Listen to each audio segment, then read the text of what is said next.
So before we actually present our groupings, see the groupings for grading. So we have a total of 20 points.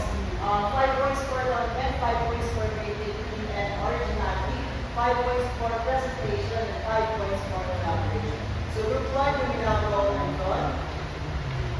Okay, then group 1, let's give them a round of applause. Group 2 naman, let's go. Okay, thank you, group 2. And for the third group, okay, please give them a round of applause. So, for our feedback, So, all of you did very well in the presentation, in the performance given by the time. However, there is still some lacking, but it is a room for improvement, such as walkings and the voice. We all know it is very good. But overall, it is a very good presentation. it is a round of applause. So, to test your knowledge further, we will conduct investigation. So who likes investigation here?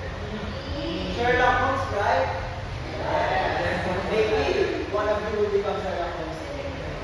So let's investigate. So this is the scene. You have You are to decide on which farm you are going to invest. Ralph's Close Creek Farm or Claire's Fruit Farm.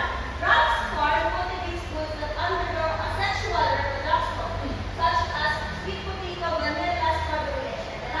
On the other hand, Claire's farm uses sexual reproduction for her fruits like eggplant, pineapple, papaya, and so on. Both are well known and yield a good number of produce. The question is, which farm would you like to invest and why? So this is a group collaboration. You can share your ideas with your groups, and then after thinking for 3 minutes, you can discuss your answers. Okay, guys, up. Sit down. Okay. Let's have first group. This group first.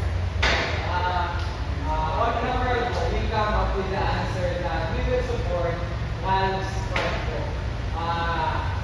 Asexual reproduction farming po ensures the production of a very big population, very big production of the plants po, kagaya ng potatoes and strawberries. And some asexual reproductive plants po doesn't necessarily depend on the weather. Kaya po, yun po, kahit anong weather po sa Philippines, di ba? Kaya po niyang mag-support and magpatuloy po yung kita nila. Okay, very good. So you guys support Ralph's sexual reproduction. So thank you for your answers. How about this group? Yes. Our group supports Claire's farm because she uses sexual reproduction for her plants. We support it because it creates variation for our products, for her products, from like papaya to small but sweet and big but kind of sour and slightly sweet. And other plants to have varying taste and sizes. Until it does